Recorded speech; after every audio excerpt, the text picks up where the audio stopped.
This is the Nash Villager Podcast.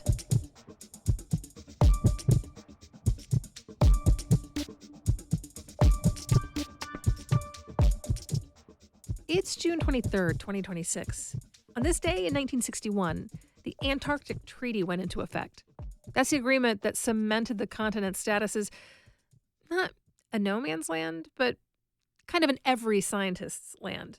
The treaty says Antarctica should only be used for peaceful purposes, that it's a place where scientists cooperate and have the freedom to observe and investigate, and that their findings should be shared freely. Reading through the treaty and thinking about the fact that it was drafted and signed at the height of the Cold War, it's really interesting that nations like the U.S. and Soviet Union agreed to the terms. I mean, they specifically agreed not to only prioritize science, but to let other nations conduct flyovers of their facilities or even to inspect them in person. Peace on Earth may be too much to hope for, but the world's powers at least agreed to peace on Antarctica. I'm Nina Cardona, and this is your daily digest of what's happening around Middle Tennessee with context and backstory from Nashville Public Radio, WPLN News. The planet's southernmost continent feels about as far removed from Tennessee as any place could be. It might as well be the moon. But just like Tennessee is well represented in space, if you didn't hear, the next Artemis mission is being led by a UT grad, the volunteer state has more connections to Antarctica than you might realize. For example, Vanderbilt geologist Daniel Morgan studies glaciers all over the globe. He's particularly focused on figuring out how old glaciers are and how they've moved and changed. And where better to study that than a continent that's absolutely covered in glaciers? His fieldwork there is based out of America's McMurdo Station, but he primarily works in the dry valleys of the Transantarctic Mountains. He and his team map, date, and determine the source of glacial deposits. According to the United States Scientific Committee on Antarctic Research, that information should help scientists better predict how the ice cap will respond to future changes in the climate.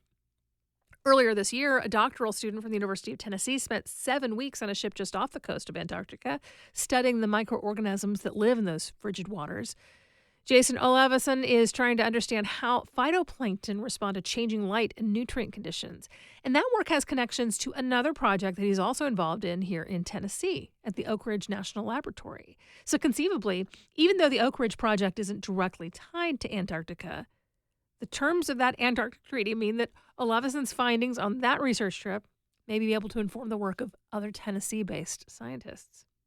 Of course, in order to do their work, Antarctic scientists need safe and solid bases of operations that can stand up to the elements. And that's where a company in Chattanooga comes in. Back in 2019, Southern Spear Iron Works sent a team of about 30 metal fabricators, welders, and roofers to renovate a portion of McMurdo Station. It was not their first time working there either. The physical needs of that station are so unique. Plus, transporting materials is complicated. So the team had to basically build every component from scratch on site, working outdoors at negative 80 degrees, sometimes dealing with winds of up to 150 miles per hour. It's dangerous work without a full-service hospital, so not just any company can be trusted with it. It says a lot that the folks who run that science station have decided that Chattanooga business is the one they can trust to do the job. And Tennessee does have some connections to Antarctica that aren't so work-focused. About a decade ago, an East Tennessee woman named Angie Alley was selected to be part of a groundbreaking skydiving expedition on the continent. Those same conditions that make it so difficult to build structures complicate things even further for folks jumping out of airplanes. By all accounts, Antarctic skydives are incredibly technical and dangerous affairs. Alley's expedition helped prove that it could be done successfully by civilian crews. Now, experienced skydivers can pay to replicate the experience, although it will cost you nearly $37,000. And then there was the international incident last year involving a Memphis teenager.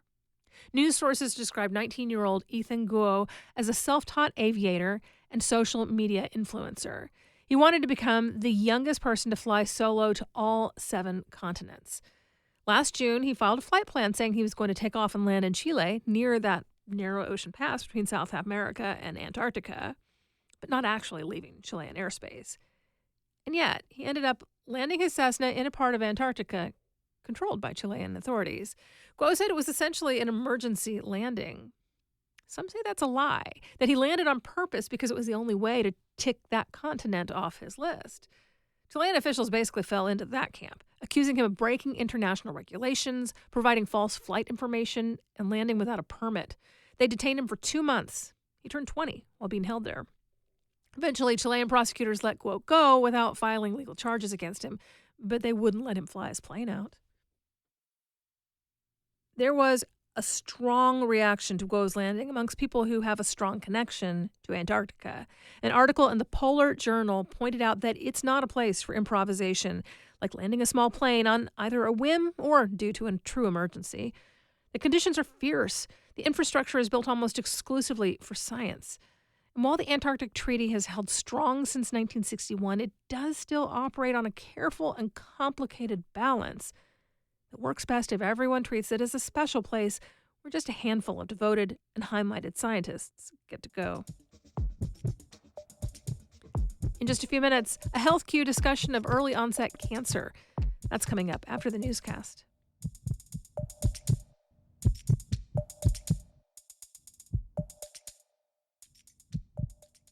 This month, HealthQ is digging into what it's like to be in the sandwich generation, raising a kid and seeing your parents age. When I had a preschooler and a toddler, I got a call from my previously very independent mom that she was in the hospital. I have kind of prided myself on being self-sufficient. And in this season of life, that's almost been laughable. Tune in Tuesday mornings. For more, check out WPLN.org/HealthQ, a collaboration with KFF Health News.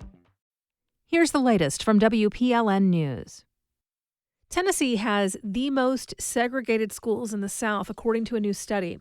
WPLN's Camelia Burris reports on what researchers say can be done to fix this racial divide. Researchers from Stanford and UCLA found that Tennessee public schools rank number 6 in the nation for racial segregation. New York State is number 1.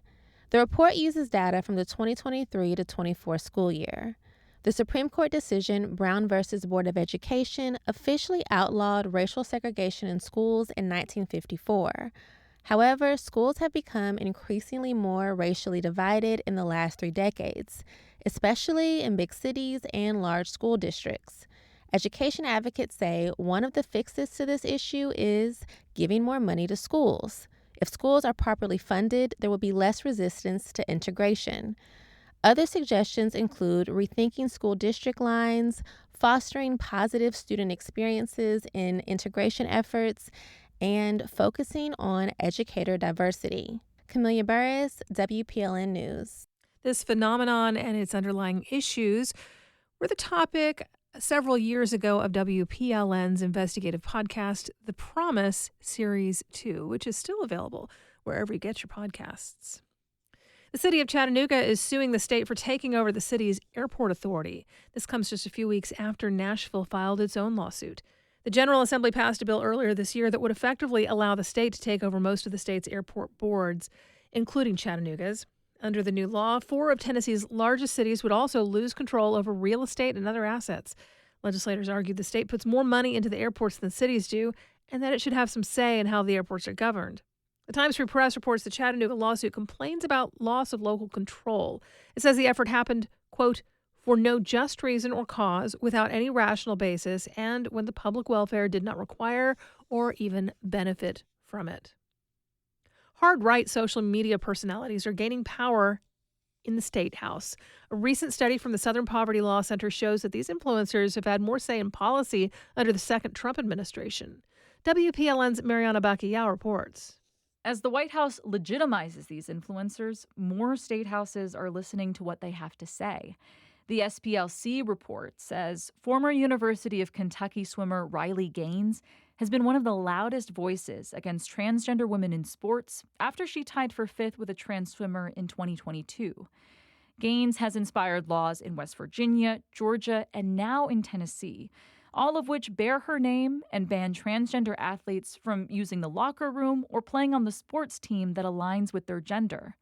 Gaines has also joined the Sumner County Library Board, where she's advocated for the removal of LGBTQ books. Mariana Bacallao, WPLN News. Do local governments in Tennessee have too much power when it comes to approving or blocking proposed landfills? Some state lawmakers think so and might try to change that. The Tennessee Lookout reports members of the state's Solid Waste Task Force hinted at possible tweaks at a recent meeting. For decades, cities and counties and regional waste boards have had the power to block landfill projects, which has led to fights in court. Industry operators say they'd prefer fewer layers of local approval or a more regionalized approach. Such an effort by lawmakers would follow a failed proposal earlier this year to limit local zoning pushbacks against developers or industry. A man who successfully argued his way off Tennessee's death row has died after a battle with liver cancer. Abu Ali Abdul Rahman was convicted of murder in the 1980s, sentenced to death, and later moved to a life imprisonment sentence. As detailed by WPLN in 2021, his case drew heightened attention in part because Nashville District Attorney Glenn Funk struck a deal to undo the death sentence. That prompted a court battle with the state. The prosecutor's review of the case found what he described as prosecutorial misconduct and racial bias in the jury selection. The Nashville Banner reports Abdur Rahman died Sunday at Riverbend Maximum Security Institution. The hockey player with the most wins as a Nashville Predator is set to join the greats in the Hockey Hall of Fame. Goaltender Pekka Rinne played 15 seasons with the Preds and holds a franchise record with 60 shutouts. In 2018, Pekka won the Vezina Trophy, which goes to the NHL's top goaltender. After he stopped playing 5 years ago, the Preds retired his number 35 and put a bronze statue of him outside Bridgestone Arena. Rinne will be the Preds' second Hall of Famer after defenseman Shea Weber in 2024. His Hockey Hall of Fame induction is set for November. You'll find more news anytime at WPLN.org.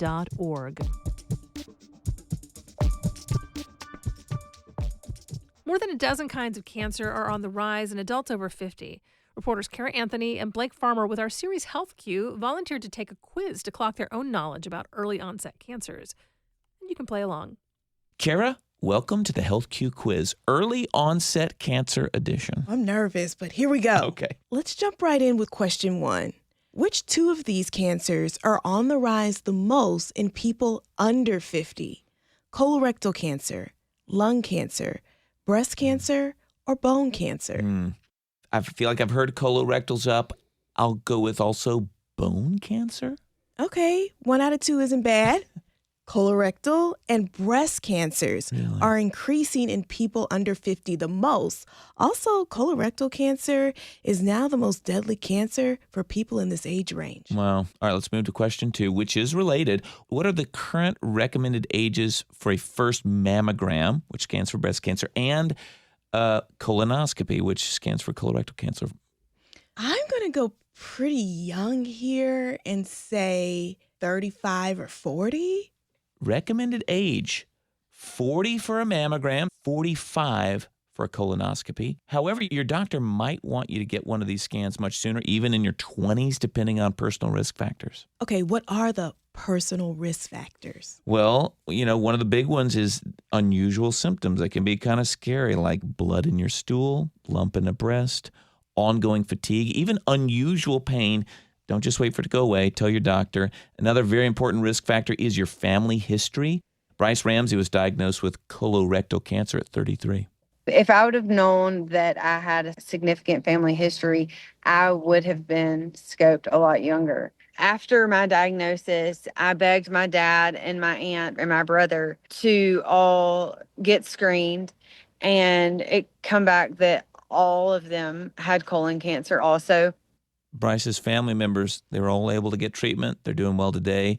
She said it can be uncomfortable to talk to older family members about their private health information, but, maybe make a joke. Remind them it could save a life. Wow. Okay, here we go. Last question. There are several at-home cancer screening kits. What should you do before taking one of these tests? And let's count down and say our answers together this time. All right, so 3, 2, 1. What? Talk to your doctor? Oh, I said fast. Okay, you got it right. Talk to your doctor. That's good. Okay. We spoke to Dr. Vita Geary, director of the Early Onset Cancer Program at the Yale Cancer Center. It's hard to know the accuracy of these tests, and some of these tests could lead to a false sense of either reassurance or false anxiety and alarm. So please talk to your doctor first before doing any at-home tests. Positive or negative results, you're going to want to check in with your doctor about them. Your doctor is probably going to want to order their own screenings anyway, so save yourself some time and money by talking to your doctor about the best test for you first. Well, it sounds like the most important thing any of us can do when it comes to our cancer risk is having a primary care doctor you trust.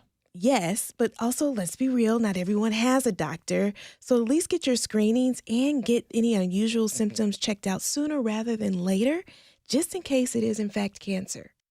That's Kara Anthony and Blake Farmer with Health Q from WPLN and KFF Health News. You can learn more about cancer risk and cancer screenings at WPLN.org/healthq. Thanks for listening to the Nash Villager podcast. We take this look at Nashville news every weekday. If you like it, go ahead and subscribe on your favorite podcasting app and tell a friend or give us a mention on your socials. It really helps get the word out. And of course, everything at WPLN News is listener supported. You can become a member at WPLN.org. And that's it for today. Thanks so much for listening. Let's make this day a good one, and we'll catch back up tomorrow.